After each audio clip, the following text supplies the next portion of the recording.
السلام علیکم ورحمۃ اللہ وبرکاتہ۔ عزیز بچوں، 8ویں جماعت کی اردو سبق کا نام ہے راجہ جھامبو لوچن۔ صفحہ نمبر 125 آپ نکالیں۔ اس کا دوسرا پیرا آج ہم پڑھنے جا رہے ہیں۔ عنوان ہے راجہ جھامبو لوچن۔ راجہ جھامبو لوچن ایک راجہ تھا، اس کے بارے میں نے آپ سے اس سے قبل پہلے حصے میں کہا ہے۔ آج ہم اس کا دوسرا حصہ پارٹ سیکنڈ پڑھنے جا رہے ہیں۔ یہ ایک راجہ تھا، بہت سخی تھا، اس کا نام جھامبو لوچن تھا۔ اس کا ایک اور بھائی بھی تھا، اس کا باہو لوچن نام تھا۔ دراصل یہ جھامبو کے رہنے والے تھے، جموں کے۔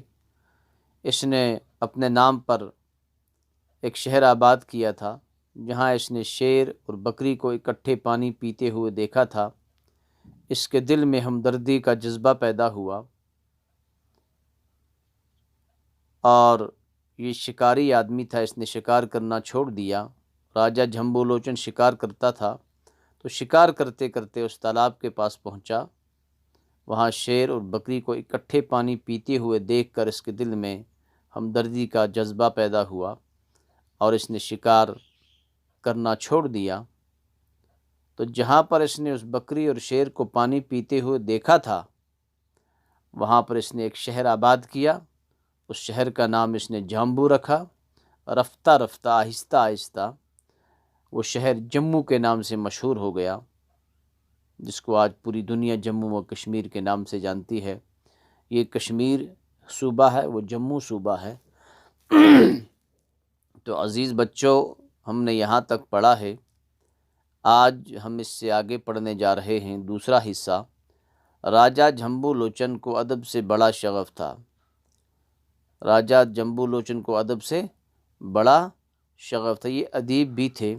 اس نے اپنے دربار میں متعدد ادیب و شاعر جمع کیے تھے۔ جب ادب سے اس کو بڑا شغف تھا تو اس نے اپنے دربار میں بہت سارے ادیب اور شاعر بھی جمع کیے تھے۔ راجہ نے اپنے دربار میں کئی قصہ گو بھی رکھے تھے۔ اس نے اپنے دربار میں کئی ایسے لوگ رکھے تھے جو اس کو قصے اور کہانیاں سنایا کرتے تھے۔ وہ ان سب سے اچھی اچھی باتیں، قصے، کہانیاں سنتا اور خوش ہوتا تھا۔ وہ ان لوگوں سے جو اس نے اپنے دربار میں رکھے ہوئے تھے، ان سے اچھی اچھی باتیں، دانائی کی باتیں، قصے، کہانیاں سنتا اور خوش ہوتا تھا۔ وہ کبھی کبھی ان ادیبوں اور شاعروں کو انعام و اکرام سے بھی نوازتا، تو کبھی کبھی خوشی میں آ کر وہ ان شعراء کو اور ان ادبا کو، ان ادیبوں کو، شاعروں کو انعام و اکرام سے بھی نوازتا تھا، ان کو انعام بھی دیتا تھا۔ دربار میں اکثر شعر و ادب کی محفلیں منعقد ہوتی تھیں۔ اس کے دربار میں اکثر و بیشتر شعر و شاعری کی محفلیں منعقد ہوتیں، جن کا حال مخبروں کے ذریعے لوگوں تک پہنچایا جاتا، جن کا حال خبر دینے والوں کے ذریعے سے۔ مخبر دراصل کہتے ہیں خبر دینے والے کو، تو مخبروں کے ذریعے، خبر دینے والوں کے ذریعے لوگوں تک پہنچایا جاتا۔ اس راجہ کے کئی قصے مشہور تھے جن کا لوگ اکثر ذکر کرتے تھے۔ اس راجہ جھامبو لوچن کے کئی قصے مشہور تھے جن کا لوگ اکثر ذکر کرتے تھے۔ ایسا ہی ایک قصہ شکار سے متعلق ہے۔ جس طرح میں نے شروع میں کہا تھا کہ یہ ایک شکاری تھا۔ کہا جاتا ہے کہ راجہ کو شکار کا بہت شوق تھا۔ کہا جاتا ہے کہ راجہ کو شکار سے بڑا شوق تھا۔ یہ بڑے شوق سے شکار کرتا تھا، ایک شکاری تھا۔ ایک مرتبہ وہ اپنے درباریوں کے ساتھ شکار کے لیے نکلا۔ اپنے درباریوں کے ساتھ کہاں نکلا؟ شکار کرنے کے لیے۔ کئی دنوں تک جنگل میں گھومتا رہا، کئی دنوں تک جنگل میں پھرتا اور گھومتا رہا، مگر اس سے کوئی شکار نہ ملا۔ وہ مایوس ہو کر ایک ٹیلے پر جا بیٹھا۔ جب شکار نہیں ملا تو مایوس ہو کر ایک اوپر سے اونچے سے ٹیلے پر، اونچی سی پہاڑی پر جا کر بیٹھا۔ تھوڑی دیر سستانے کے بعد راجا پھر شکار کے لیے چل نکلا۔ تھوڑی دیر تھکاوٹ اس نے کم کی، آرام کیا۔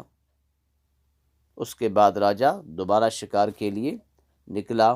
وہ شکار کی تلاش میں بھٹکتے بھٹکتے دور پہاڑیوں کی طرف جا نکلا۔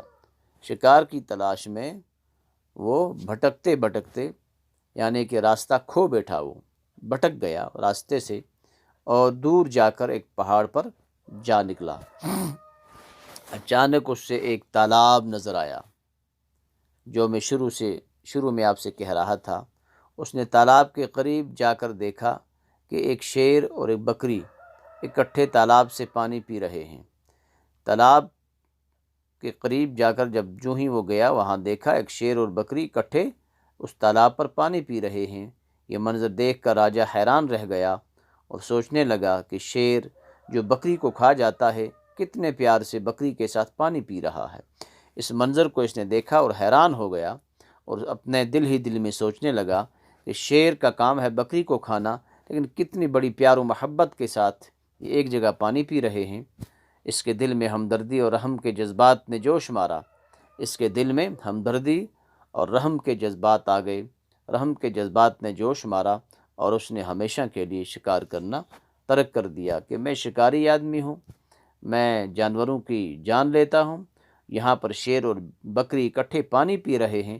تو اس کے دل میں اس طرح ایک ہمدردی کا جذبہ پیدا ہوا تو اس نے شکار کرنا چھوڑ دیا۔ اس نے عہد کیا، وعدہ کیا کہ اب وہ کسی قسم کا شکار نہیں کرے گا۔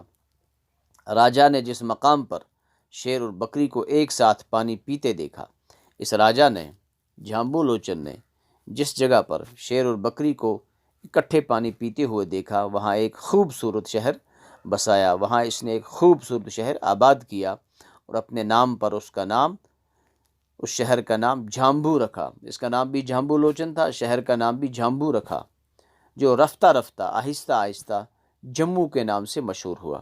وہی جھامبو جس شہر کا نام اس نے اپنے نام پہ رکھا تھا، آہستہ آہستہ وہ کس شہر میں کس نام میں تبدیل ہو گیا؟